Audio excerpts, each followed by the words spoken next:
ನಮಸ್ಕಾರ.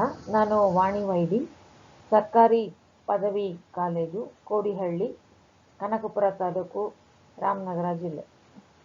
ಈ ಒಂದು ಕಾಲೇಜಿನಲ್ಲಿ ನಾನು ಅರ್ಥಶಾಸ್ತ್ರ ಸಹಾಯಕ ಪ್ರಾಧ್ಯಾಪಕಿಯಾಗಿ ಕರ್ತವ್ಯವನ್ನು ನಿರ್ವಹಿಸ್ತಾ ಇದ್ದೀನಿ. ವಿದ್ಯಾರ್ಥಿಗಳೇ, ಇಂದಿನ ತರಗತಿಯಲ್ಲಿ ಕೃಷಿ ಹಣಕಾಸಿನ ಮೂಲಗಳ ಬಗ್ಗೆ ತಿಳ್ಕೊಳ್ಳೋಣ. ಕೃಷಿ ಹಣಕಾಸಿನ ಮೂಲಗಳು ಅಂದರೆ ಏನು? ಹಣಕಾಸು ಕೃಷಿಗೆ ಅವಶ್ಯಕತೆ ಇದೆಯಾ? ಹಾಗಾದರೆ ಯಾಕೆ ಬೇಕು ಕೃಷಿಗೆ ಹಣಕಾಸಿನ ಅವಶ್ಯಕತೆ ಯಾಕೆ ಇದೆ? ಈ ಎಲ್ಲ ವಿಚಾರಗಳನ್ನು ಈ ಒಂದು ತರಗತಿಯಲ್ಲಿ ತಿಳಿದುಕೊಳ್ಳೋಣ.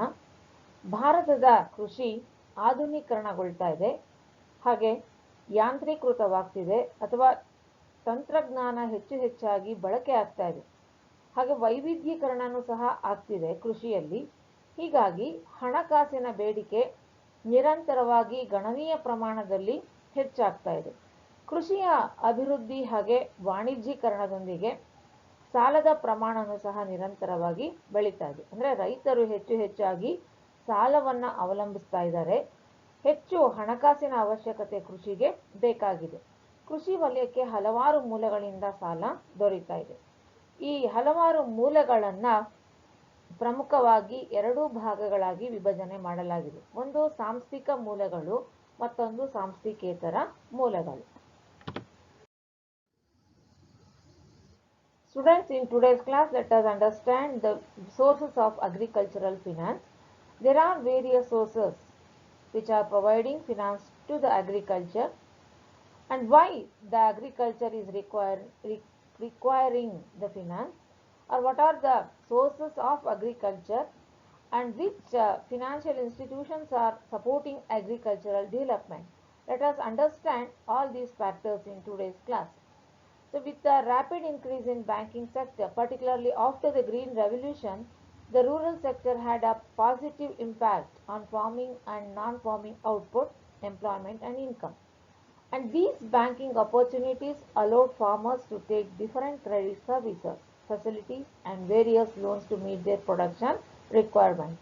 Now, at present, agriculture requires heavy finance or a much quantity of money due to the rapid progress in agriculture, green revolution, and technology is using in a greater extent.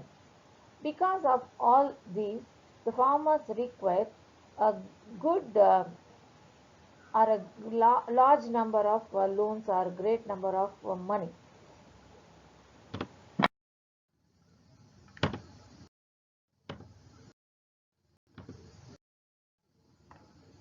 There are various sources of agricultural credit, and these various sources are divided into 2 categories.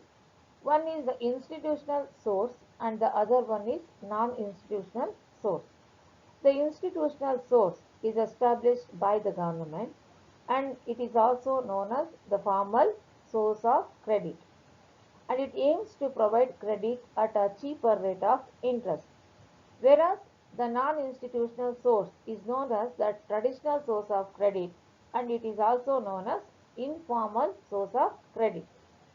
They charge high rate of interest. This is the main difference between the institutional source as well as the non-institutional source.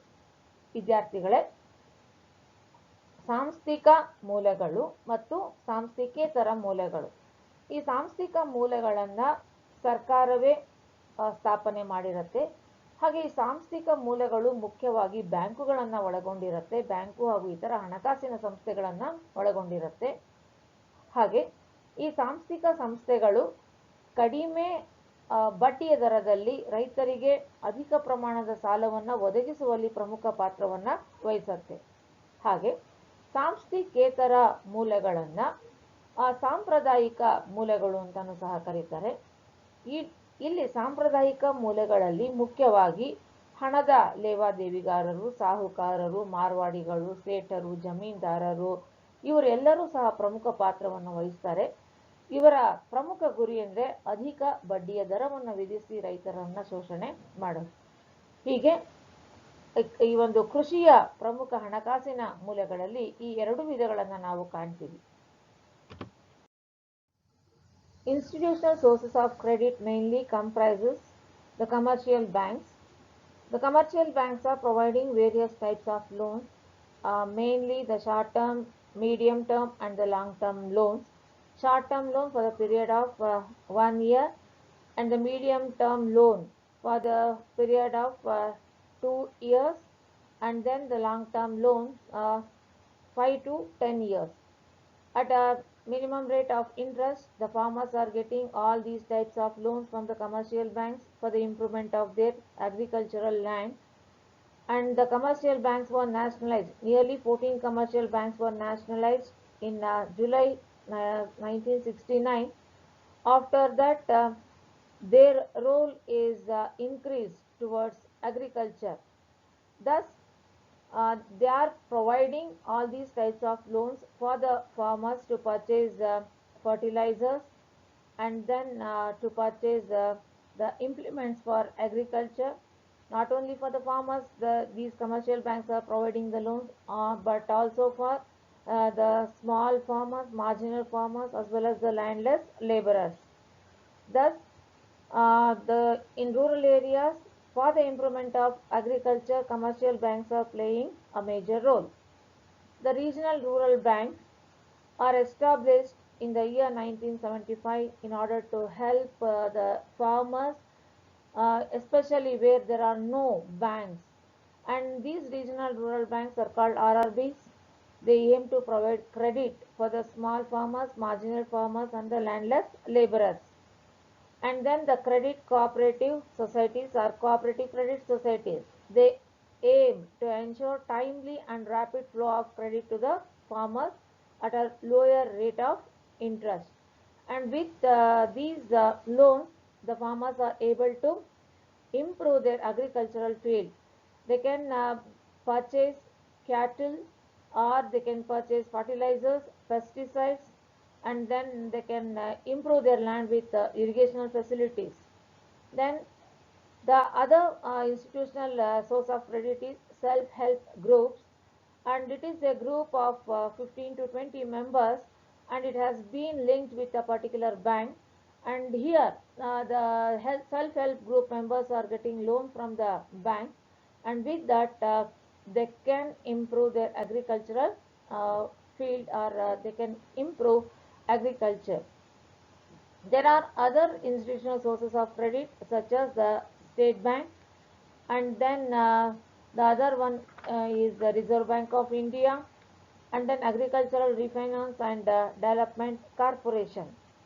And this by Indian Bank or the State Bank of India is also providing various types of loans for the development of agriculture for the farmers at a low rate of interest. Thus, the institutional source of credit is playing a major role in improving agriculture.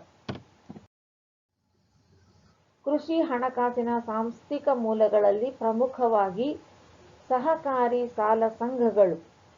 ಎಲ್ಲಿ ಬ್ಯಾಂಕುಗಳು ಸಮರ್ಪಕವಾಗಿ ಅಭಿವೃದ್ಧಿಯಾಗಿರೋದಿಲ್ವೋ ಗ್ರಾಮೀಣ ಪ್ರದೇಶದಲ್ಲಿ, ಅಂತಹ ಕಡೆ ಸಹಕಾರಿ ಸಾಲ ಸಂಘಗಳನ್ನು ಸರ್ಕಾರ ಸ್ಥಾಪನೆ ಮಾಡಿದೆ. ಈ ಸಹಕಾರಿ ಸಾಲ ಸಂಘಗಳು ರೈತರಿಗೆ ಅಲ್ಪಾವಧಿ, ಮಧ್ಯಮಾವಧಿ ಮತ್ತು ದೀರ್ಘಾವಧಿ ಸಾಲಗಳನ್ನು ಕೊಡ್ತಾ ಇದೆ. ಈ ಸಾಲಗಳನ್ನು ಪಡ್ಕೊಂಡು ರೈತರು ತಮ್ಮ ಕೃಷಿ ಭೂಮಿಯನ್ನು ಅಭಿವೃದ್ಧಿ ಮಾಡ್ಕೊಳ್ತಾ ಇದ್ದಾರೆ. ಅಂದರೆ ಅವರು ನೀರಾವರಿಯನ್ನು ಅಭಿವೃದ್ಧಿ ಪಡಿಸ್ಕೊಳ್ಬೋದು, ಅಥವಾ ಬಿತ್ತನೆ ಬೀಜಗಳನ್ನು ಕೊಂಡುಕೊಳ್ಬೋದು, ರಸಗೊಬ್ಬರಗಳನ್ನು ಕೊಂಡುಕೊಳ್ಬೋದು, ಕ್ರಿಮಿನಾಶಕಗಳನ್ನು ಕೊಂಡುಕೊಳ್ಬೋದು. ಸರಿಯಾದ ಸಮಯಕ್ಕೆ ಸರಿಯಾದ ಪ್ರಮಾಣದಲ್ಲಿ ಸಾಲ ಸೌಲಭ್ಯಗಳು ದೊರೆಯೋದ್ರಿಂದ ರೈತರಿಗೆ ತುಂಬಾ ಅನುಕೂಲ ಆಗ್ತಾ ಇದೆ. ಹಾಗೆ ಭೂ ಅಭಿವೃದ್ಧಿ ಬ್ಯಾಂಕುಗಳು ಸಹ ಅತ್ಯಂತ ಪ್ರಮುಖವಾದ ಪಾತ್ರವನ್ನು ವಹಿಸುತ್ತೆ. ಹೆಸರೇ ಸೂಚಿಸುವಂತೆ ಭೂಮಿಯ ಅಭಿವೃದ್ಧಿಯನ್ನು ಮಾಡಲು ಈ ಬ್ಯಾಂಕುಗಳನ್ನು ಸರ್ಕಾರ ಸ್ಥಾಪನೆ ಮಾಡಿದೆ. ಈ ಬ್ಯಾಂಕುಗಳು ರೈತರಿಗೆ ಮಧ್ಯಮಾವಧಿ ಮತ್ತು ದೀರ್ಘಾವಧಿ ಸಾಲಗಳನ್ನು ನೀಡ್ತಾ ಇದೆ. ಇದರಿಂದ ಭೂಮಿಯ ಅಭಿವೃದ್ಧಿಯನ್ನು ರೈತರು ಮಾಡ್ತಾ ಇದ್ದಾರೆ.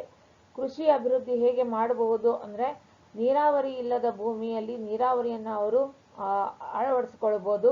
ಅದು ತುಂತುರು ನೀರಾವರಿ ಅಥವಾ ಹನಿ ನೀರಾವರಿ ಪದ್ಧತಿಯನ್ನು ಅಳವಡಿಸ್ಕೊಳ್ಬೋದು. ಹಾಗೆ ವೈಜ್ಞಾನಿಕ ಬೇಸಾಯ ಪದ್ಧತಿಯನ್ನು ಸಹ ಅವರು ಅಳವಡಿಸ್ಕೊಳ್ಬೋದು. ಹೀಗೆ ಭೂ ಅಭಿವೃದ್ಧಿ ಬ್ಯಾಂಕುಗಳು ಸಹ ರೈತರಿಗೆ ಸರಿಯಾದ ಸಮಯಕ್ಕೆ ಸಾಲವನ್ನು ಕೊಟ್ಟು ಕೃಷಿಯ ಉತ್ಪಾದನೆಗೆ ಸಹಕಾರವನ್ನು ನೀಡ್ತಾ ಇದೆ. ಹಾಗೆ ವಾಣಿಜ್ಯ ಬ್ಯಾಂಕುಗಳು ಅತ್ಯಂತ ಪ್ರಮುಖವಾದ ಪಾತ್ರವನ್ನು ವಹಿಸ್ತಾ ಇದೆ.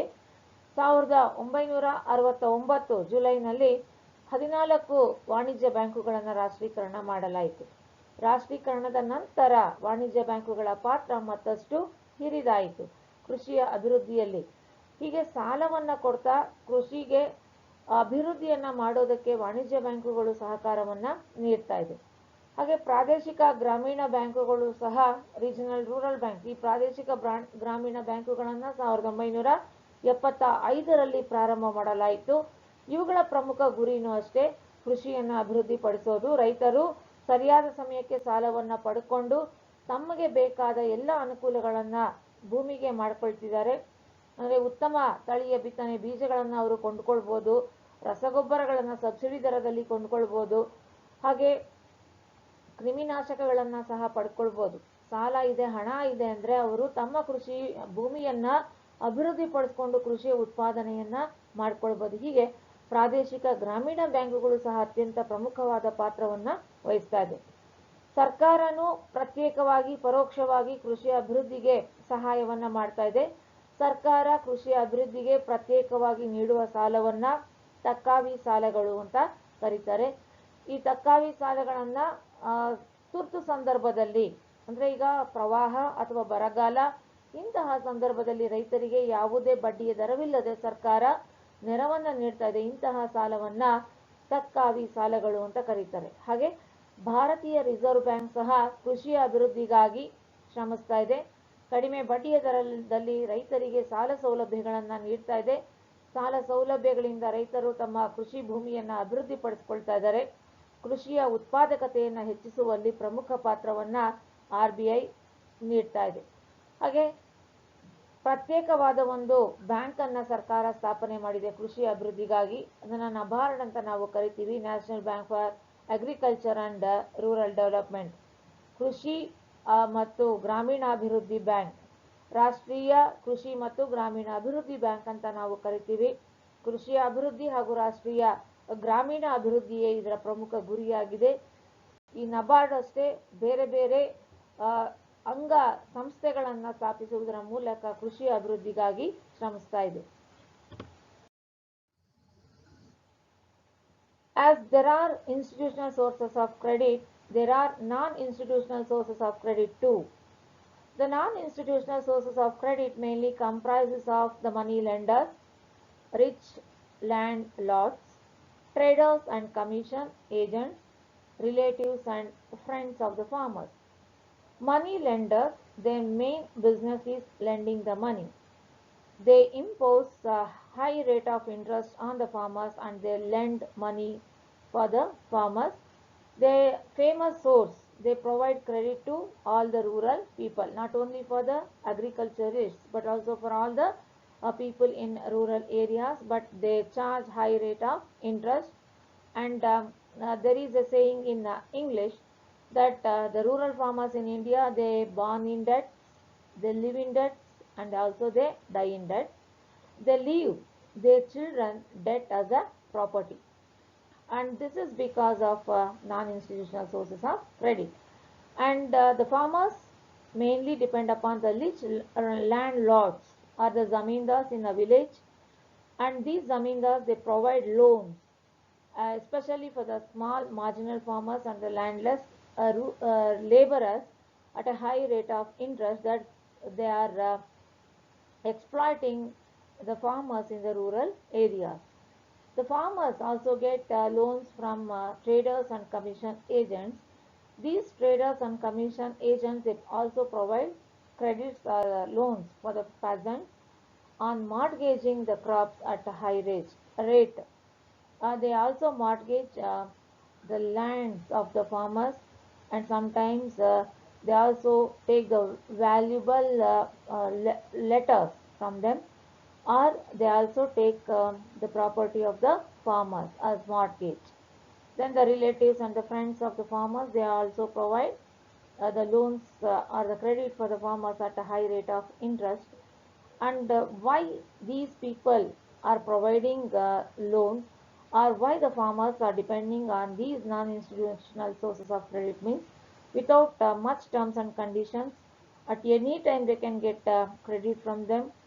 And The taking credit from these non-institutional sources is very easy when compared to institutional sources of credit.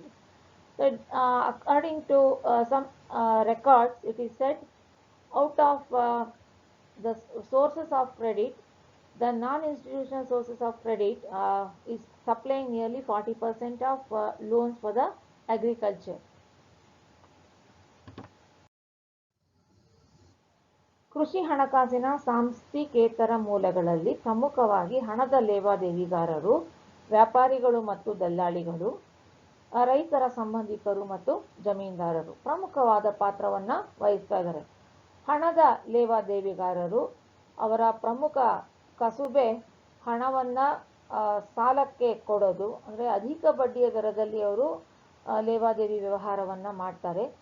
ರೈತರು ಅವರ ಹತ್ರನೇ ಹೋಗ್ತಾರೆ, ಯಾಕೆಂದರೆ ಯಾವುದೇ ಭದ್ರತೆಗಳು ಇಲ್ಲದೆ, ಹೆಚ್ಚಿನ ಒಂದು ಪತ್ರದ ವ್ಯವಹಾರಗಳು ಇಲ್ಲದೆ, ಅವರು ಯಾವಾಗ ಕೇಳಿದ್ರೂ ಮಧ್ಯರಾತ್ರಿ ಹೋಗಿ ಕೇಳಿದ್ರೂ ಹಣ ಸಿಗತ್ತೆ, ಆ ಒಂದು ಭರವಸೆಯಿಂದ ಕೃಷಿಕರು ಈ ಒಂದು ಹಣದ ಲೇವಾದೇವಿಗಾರರ ಬಳಿ ಸಾಲವನ್ನು ಪಡ್ಕೊಳ್ತಾರೆ. ಅವರು ವಿಧಿಸುವ ಬಡ್ಡಿಯ ದರ ಹೆಚ್ಚಾಗಿರುತ್ತೆ. ಹಾಗೆ ವ್ಯಾಪಾರಿ ಮತ್ತು ದಲ್ಲಾಳಿಗಳ ಬಳಿನೂ ಅಷ್ಟೇ ರೈತರಿಗೆ ಹಣದ ಅವಶ್ಯಕತೆ ಇರೋದ್ರಿಂದ ತಾವು ಬೆಳೆದ ಬೆಳೆಗಳನ್ನು ವ್ಯಾಪಾರಿಗಳು ಮತ್ತು ದಲ್ಲಾಳಿಗಳಿಗೆ ಅತ್ಯಂತ ಕಡಿಮೆ ಬೆಲೆಗೆ ಮಾರಾಟ ಮಾಡ್ತಾರೆ. ಒಮ್ಮೊಮ್ಮೆ ಈ ವ್ಯಾಪಾರಿಗಳು ದಲ್ಲಾಳಿಗಳು ಏನು ಮಾಡ್ತಾರೆ ಅಂದರೆ ರೈತರ ಬೆಳೆಗಳನ್ನು ಅಡವಾಗಿಟ್ಕೊಳ್ತಾಳೆ ಅಥವಾ ತಮ್ಮ ಬಳಿ ಅವರು ಇಟ್ಕೊಂಡು ಅದಕ್ಕೆ ವಿರುದ್ಧವಾಗಿ ರೈತರಿಗೆ ಸಾಲವನ್ನು ನೀಡ್ತಾರೆ. ಹಾಗೆ ರೈತರ ಸಂಬಂಧಿಕರು ರೈತರಿಗೆ ಸಾಲವನ್ನು ನೀಡ್ತಾರೆ. ಮತ್ತು ಜಮೀನ್ದಾರರು ರೈತರ ಭೂಮಿಯನ್ನು ಅಡವಾಗಿಟ್ಕೊಳ್ತಾರೆ, ಅದಕ್ಕೆ ವಿರುದ್ಧವಾಗಿ ರೈತರಿಗೆ ಸಾಲವನ್ನು ಕೊಡ್ತಾರೆ. ಒಟ್ಟಾರೆ ಈ ಎಲ್ಲ ಕೃಷಿ ಹಣಕಾಸಿನ ಸಾಂಸ್ಥಿಕೇತರ ಮೂಲಗಳು ಕೃಷಿ ಹಣಕಾಸಿನಲ್ಲಿ ಶೇಕಡ ಸುಮಾರು 40ರಷ್ಟು ಕೃಷಿಗೆ ಸಾಲವನ್ನು ಒದಗಿಸುವಲ್ಲಿ ಅತ್ಯಂತ ಪ್ರಮುಖವಾದ ಪಾತ್ರವನ್ನು ವಹಿಸ್ತಾ ಇದ್ದಾರೆ. ಈಗಲೂ ಅಷ್ಟೇ ಹಳ್ಳಿಗಳಲ್ಲಿ ಅಥವಾ ಗ್ರಾಮಾಂತರ ಪ್ರದೇಶಗಳಲ್ಲಿ ರೈತರು ಹೆಚ್ಚಾಗಿ ಅವಲಂಬಿಸಿರೋದೇ ಈ ಒಂದು ಸಾಂಸ್ಥಿಕೇತರ ಮೂಲಗಳನ್ನು. ಸಮಸ್ಯೆ ಏನಂದರೆ ಯಾವಾಗ ಹೋಗಿ ಕೇಳಿದ್ರೂ ಹಣ ಸಿಗತ್ತೆ, ಇದೊಂದು ಅನುಕೂಲ ಅವ್ರಿಗೆ ಇರೋದ್ರಿಂದ ಅವರು ಅಧಿಕ ಬಡ್ಡಿಯ ದರವನ್ನು ವಿಧಿಸಿದ್ರೂ ಸಹ ಈ ಕೃಷಿಕರು ಇವರ ಬಳಿನೇ ಹೆಚ್ಚಾಗಿ ಸಾಲವನ್ನು ಪಡ್ಕೊಳ್ತಾರೆ. ಹೀಗೆ ವಿದ್ಯಾರ್ಥಿಗಳೇ, ಇಂದಿನ ತರಗತಿಯಲ್ಲಿ ನಾವು ಕೃಷಿಗೆ ನೀಡುವಂತಹ ಸಾಲ ಅಂದರೆ ಸಾಂಸ್ಥಿಕ ಮೂಲಗಳು ಯಾವುದು, ಸಾಂಸ್ಥಿಕೇತರ ಮೂಲಗಳು ಯಾವುದು, ಈ ವಿಚಾರವನ್ನು ತಿಳ್ಕೊಂಡ್ವಿ. In today's class, we understood various institutional as well as the non-institutional sources of credit for agriculture. The institutional sources mainly comprises of banks, and the non-institutional sources comprises of the money lenders, relatives, landlords, traders and commissioner agents. Thank you.